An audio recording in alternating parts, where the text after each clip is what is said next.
That's right, last night, the triumphant return of the product herself, Angel Reese, finally made her way back to the court. Funny, a lot of questions going on out there around Angel the last month or so. Like, what in the bleep is going on? Exactly, why aren't you playing in games? We heard it was a back injury. Chicago hyped it like a championship parade. Welcome back Barbie flashed across promotions and social posts celebrating her return. Then Angel Reese stepped onto the court. By the end of the night, Chicago had dropped its 5th straight game, slipping to 8 wins and 26 losses, sinking further into playoff danger. The highlight everyone shared wasn't her scoring. It was a getting blocked in prime time. Quitting again? It appears you're quitting again just because your team not good. Just like rookie year, once you realized you stood no chance to win rookie of the year, you quit. You're quitting unrivaled. It looked like it was happening again. But look what we have here. Look what we have here. Angel Reese has been found. She has surfaced. Critics pointed out the irony. The Sky's so-called superstar stepped away in the middle of a rough stretch, came back talking about self-growth, and dropped 19 points with 7 rebounds and 4 assists, yet still couldn't stop another collapse. And that set the stage for just how badly Chicago's grand marketing push backfired. Do you think Reese contributes to winning? Let us know in the comments below.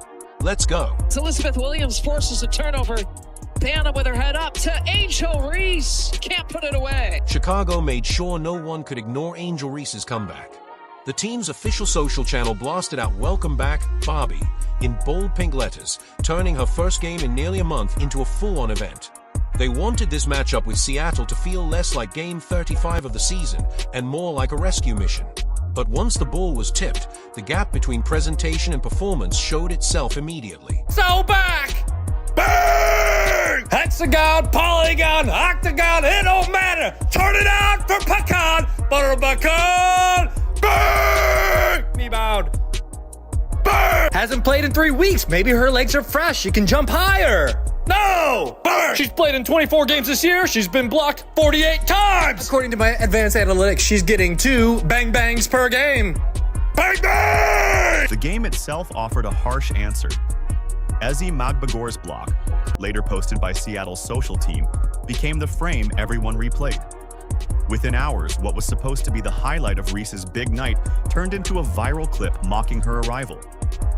Reese did what she usually does. Reese framed her time away as a period of reflection. She said she had learned a lot about herself, which critics saw as tone-deaf given the team's ongoing slide. Fans didn't hear someone humbled, they heard someone who had checked out during the most desperate stretch of the season. That's why her return carried a weight heavier than just points and rebounds.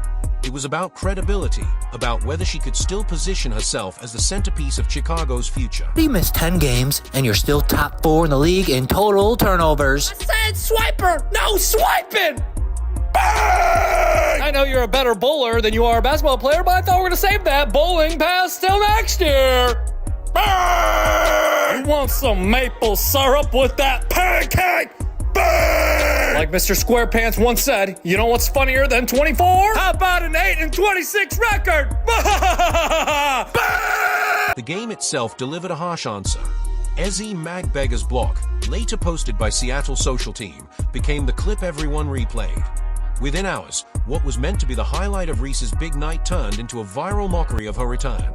Reese did what she usually does, barking after ordinary plays, but it only magnified the sting each time she came up short.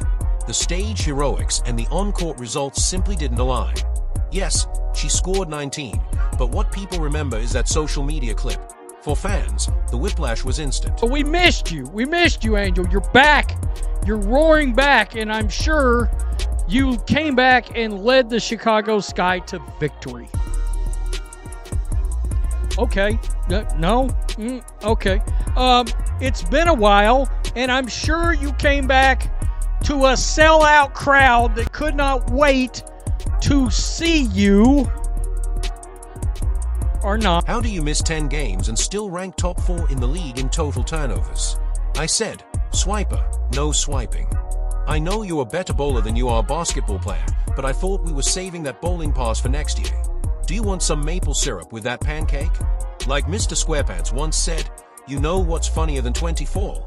How about an 8-26 record? Only 6,724 fans showed up to the Wintrust Arena. Yeah, it holds about 9,500 fans, so we're talking roughly 3,000 fans away from being sold out to see the return of Angel Reese and the defeat of the Chicago Sky against the Storm. One moment, fans were told this game would flip the Sky's trajectory. The next, they were opening Twitter to find Reese trending for the wrong reasons. Instead of dazzling highlights, they watched their supposed savior turn into a meme cycle. And when a player's comeback campaign is remembered more for an opponent's block than her own bucket count, that says everything about how it landed. Angel Reese so we can win. Win?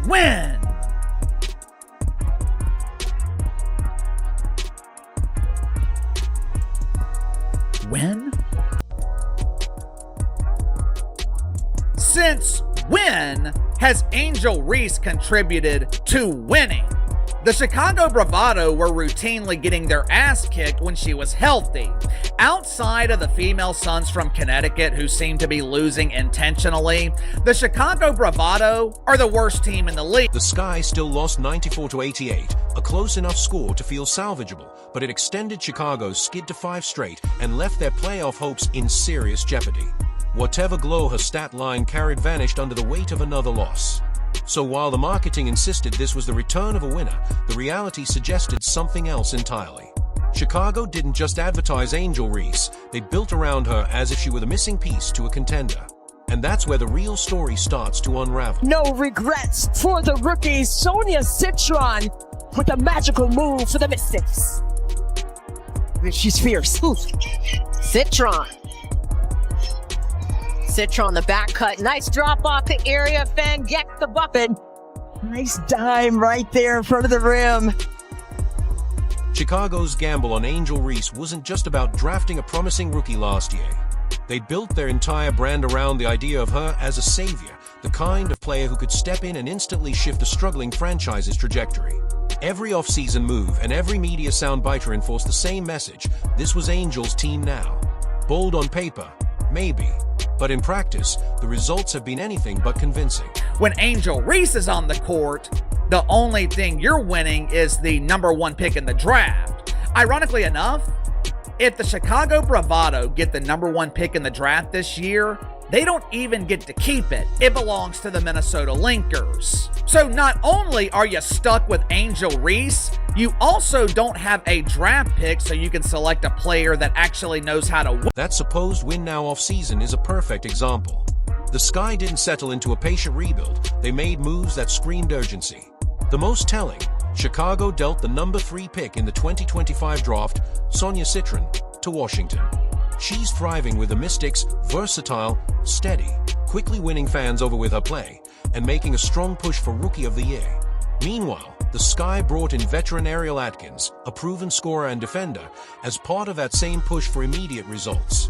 The logic was clear: give Reese the keys at forward, surround her with an experienced guard, and chase the playoffs. On paper, it looked reasonable. The problem is, none of it has materialized on the floor. X was she had not finished any season. Her rookie year with the Sky, she tapped out. She did not finish with Unrivaled. She tapped out, didn't even show up to the playoff games. And then this season, post All-Star break, it seemed like that is all she cared about. She realized this team stinks.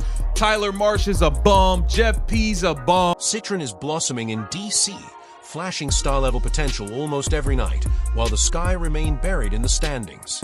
Atkins is solid, no doubt, but she isn't the kind of force who can flip a team's record alone. And if the expectation was that Reese would be the missing ingredient to turn close losses into wins, well, the standings speak for themselves. Chicago sits at 8-26 after that loss, among the worst records in the league, with playoff hopes effectively dead before the season was even over, and this is where the Reese the Winner story starts to crack. Marketed as someone who brought a championship mindset, she has yet to lead a WNBA team into the postseason. Critics seize on that reality every time the narrative gets repeated. It's been all hype, no results. To be fair, Reese has put up numbers that stand out individually, around 14 points and 12 rebounds a game. But But even with those stats, the Sky haven't managed to turn her production into team success. She said, "I'm so happy to be back playing the game that I love." All right. So here we go, right here. This is Angel. She's going to be going down the court. Again, she's much improved from the field. She's made so much headway. Yeah. Okay. God, it's good to have Angel back. It really is. My goodness. How about right here? Angel Reese is the most blocked player in the WNBA, and believe it or not, I believe that's... The team's performance without her only fueled more criticism. During stretches when Reese sat out, Chicago sometimes looked sharper, more balanced, and arguably more competitive. That doesn't mean she alone was dragging them down. It's clearly a roster-level problem. But the perception is there, and perception matters. Which leads to another uncomfortable question hanging over all of this. When Reese disappeared for nearly a month in the middle of that collapse, what really happened? Like, once she made the All-Star game, she said, "That's it. I've done what I had to do. I don't need to stick around for all this losing."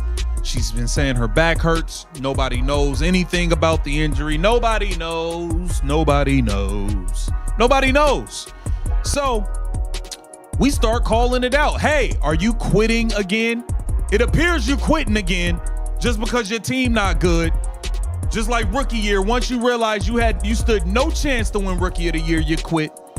You're quitting unrivaled. It looked like it was happening again. When Angel Reese missed nearly a month of action, the explanations around her absence only added more fuel to the fire. The official word from Sky was a back issue. Coach Tyler Marsh even said at one point, if Angel didn't say it, that's a story to tell. Reese herself called it a chance to learn a lot about myself. To supporters, that sounded like a much-needed reset. To critics, the timing looked suspicious. And just like clockwork, Angel comes back, Cardoso's numbers go down. If I'm Cardoso, I'm wanting out of Chicago. I'm getting the hell out of Chicago. Seriously.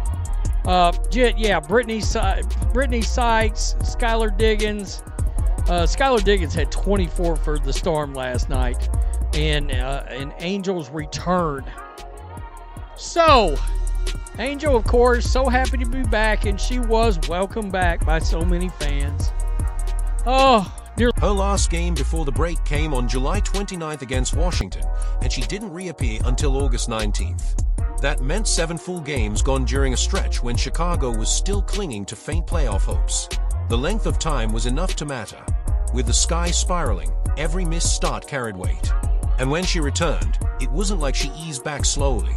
She was on an official 25-minute restriction, but still played 26 minutes, hitting 9 of 13 shots for 19 points, grabbing 7 boards, and adding 4 assists.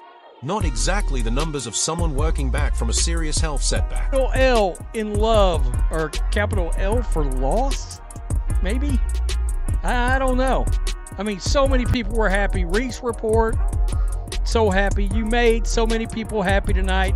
You made so many people that squeezed in just a mere 3,000 people short of selling out the arena.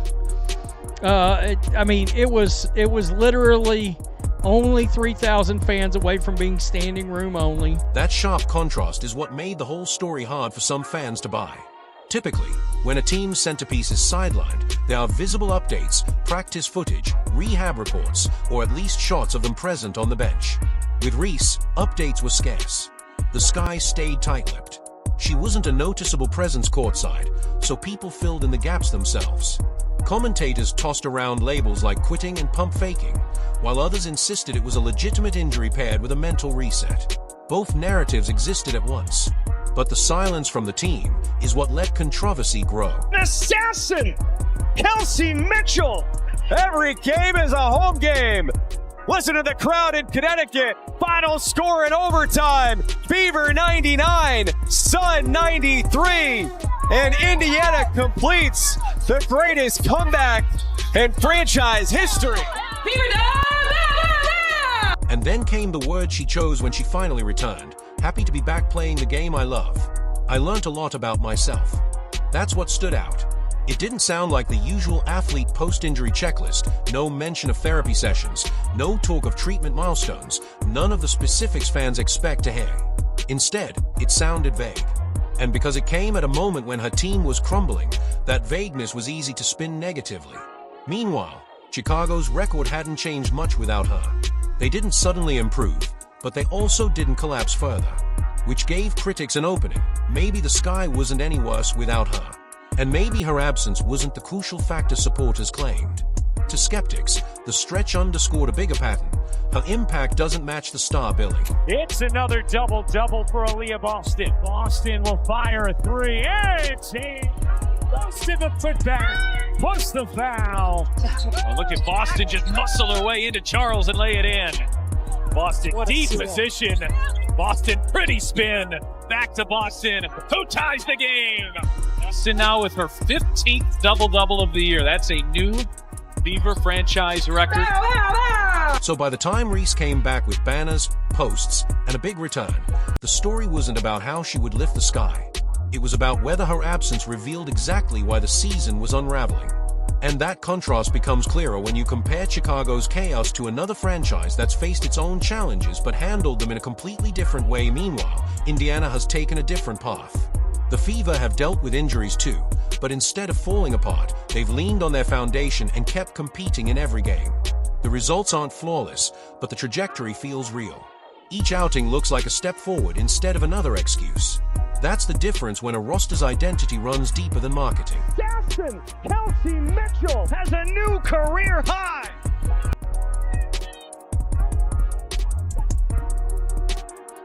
Backdoor Mitchell bouncing in the paint for two.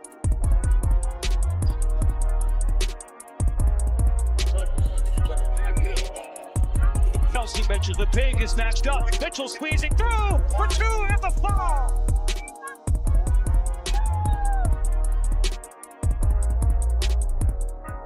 Fouls on the other end. It's Mitchell watching it. And you can feel all of that in the atmosphere. Fewer games don't just fill seats, they feel charged. Commentators talk about the buzz they generate, and you can see how it translates beyond the court with nationally televised broadcasts now circling them as ratings draws. Contrast that with Chicago's Welcome Back Night, which pulled a little over 6,700 fans in an almost 10,000 capacity arena. For all the hype and slogans, it never felt like the coronation the franchise wanted. Indiana hasn't needed those gimmicks.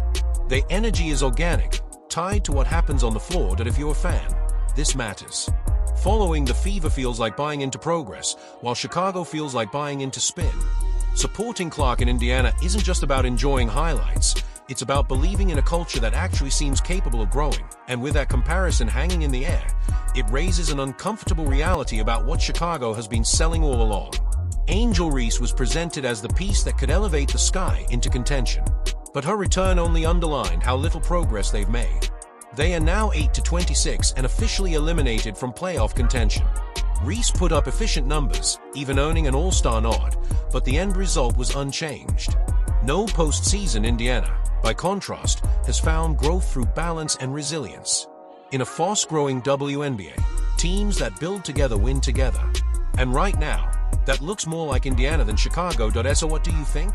Is Reese truly the franchise piece Chicago hoped for, or just a marketing mirage? Do you think Reese contributes to winning? Let us know in the comments below. Like, subscribe, and turn on all notifications so you never miss out. Click the video on the screen, and we'll see you in the next one.